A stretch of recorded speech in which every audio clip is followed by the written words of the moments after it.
Hello, super extraordinaire, magnifique, unique personne que tu es. Bienvenue dans cette nouvelle vidéo. Comme promis hier, je vous ai dit que j'allais faire cette vidéo en 7 jours sur les émotions. J'ai bien reçu vos messages, j'ai bien reçu vos suggestions et je vous propose à démarrer directement cette aventure avec la première vidéo qui est comment faire avec nos émotions après une dispute. Bonjour, je suis André Roberti, ton coach en croissance personnelle et altruiste. L'idée, c'est de pouvoir oser, c'est de pouvoir, hop là, c'est de pouvoir oser, c'est de pouvoir briller, c'est de pouvoir éclairer les autres. Alors, peut-être que tu t'es déjà retrouvé dans la situation après une dispute, d'avoir ces émotions qui t'envahissent et puis t'en veux à l'autre personne, t'es frustré, t'es triste, t'es en colère et ces émotions, elles t'habitent, elles continuent à t'envahir, même si la dispute est finie depuis longtemps, ça dure, ça dure, ça dure et t'as l'impression que t'arrives pas à t'en défaire. Bon, si tu te reconnais dans ce genre de situation, cette vidéo va peut-être t'aider, va peut-être t'interpeller.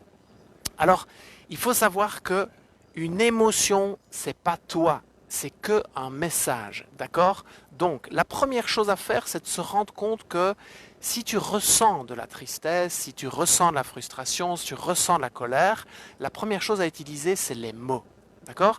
Beaucoup de gens font l'erreur de dire je suis triste, je suis frustré, je suis en colère. C'est une erreur à mon sens, parce que les mots sont très puissants, ils émettent une énergie. Et si tu dis je suis, ça veut dire que ça fait partie de ton identité. Donc c'est normal que ça ne te quitte pas, parce que ça fait partie de toi. Si tu dis je suis triste, eh ben, tu es la tristesse. Et donc pourquoi est-ce que la tristesse s'en irait si tu es la tristesse? Tu comprends l'idée? Donc la première chose, c'est utiliser des mots adéquats. D'accord? Vraiment qui représentent l'état dans lequel tu te sens, pas dans lequel tu es, dans lequel tu te sens. Donc c'est dire je ressens de la tristesse. Ou une partie de moi ressent de la tristesse. Vous voyez la distance que ça peut créer, le fait de dire je suis en colère ou je suis triste, avec je ressens de la tristesse. Ou une partie de moi se sent blessée. Vous voyez la différence? Donc ça, c'est une première chose.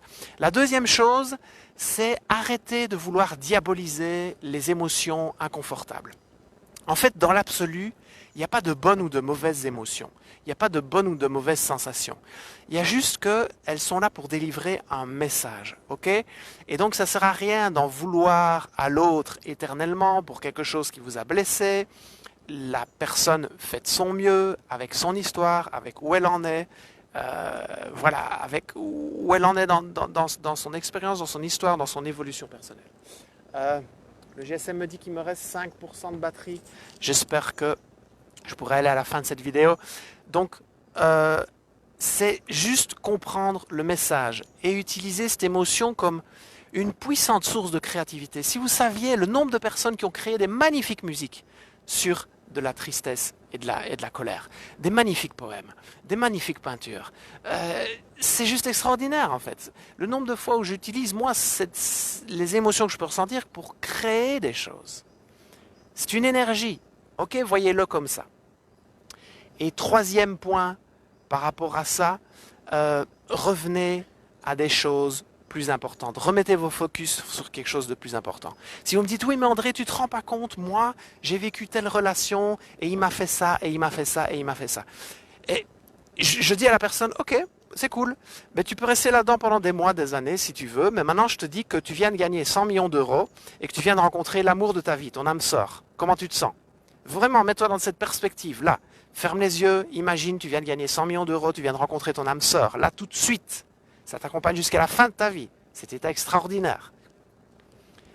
Est-ce que tu es toujours aussi triste, en colère, frustré, machin, parce que l'autre t'a dit ça, ou t'a fait ça, ou t'a mis dans cette situation? Ben non, c'est une question de focus. D'accord?